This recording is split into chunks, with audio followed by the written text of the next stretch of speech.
Magandang tanghali po sa lahat. Kung saan kayong dako ng mundo po, tayo nagbabalik dito sa aking munting channel po sa Mil Soriano TV 29 para mag-discuss ulit ng another coins. Ayan. Maraming salamat po sa nanonood doon sa aking FB page po. Thank you so much po sa lahat. At saka dito naman po sa aking YouTube channel po, munti kong YouTube channel, ang aking mga subscriber po, kung saan kayong dako ng mundo po, ako ay nagpapasalamat po. Thank you so much po sa lahat. Yun naman hindi pa nakapag-subscribe dito sa aking YouTube channel at gusto nyo ang ganito mga topic po, siniselling natin kung magkano ang kanilang mga halaga.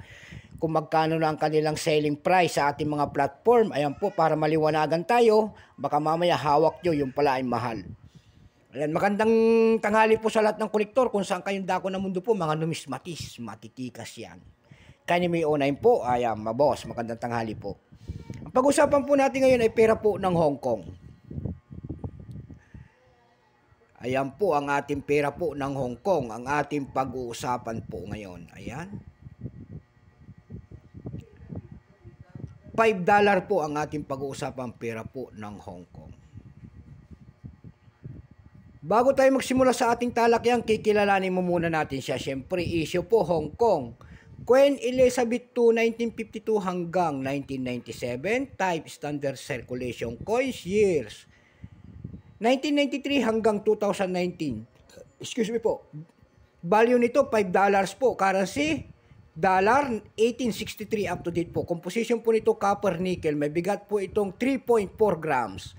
May haba po naman 27 mm. May kapal po naman itong 3.3 mm. Hugis po, bilog. Orientation nito, middle alignment number N-1576. Reference number KM-65. Ito pong year 2015 nito, ito po ay 6% ang kanilang ginawa. Percentage lang, wala pa itong mintage kung ilang piraso na ang ginawa ng Hong Kong sa barya na ito. Pero may price na doon sa ating numista.com. Ayan, may presyo na. Yung kanyang very fine, 60. Extra fine, 66. Almost uncirculated dito ay nagkakahalaga na 98 pesos.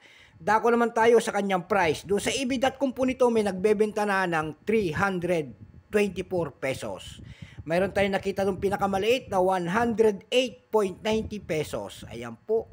Doon sa carousel page po nito, may nagbebenta na ng 400 pesos per piece. Yan lang po ang aking maibabahagi sa price selling nito sa mga platform. Ayan, so hanggang dito na lamang po. Luzon, Visayas, Mindanao, kung saan kayong dako ng mundo po. Keep safe po sa lahat and God bless.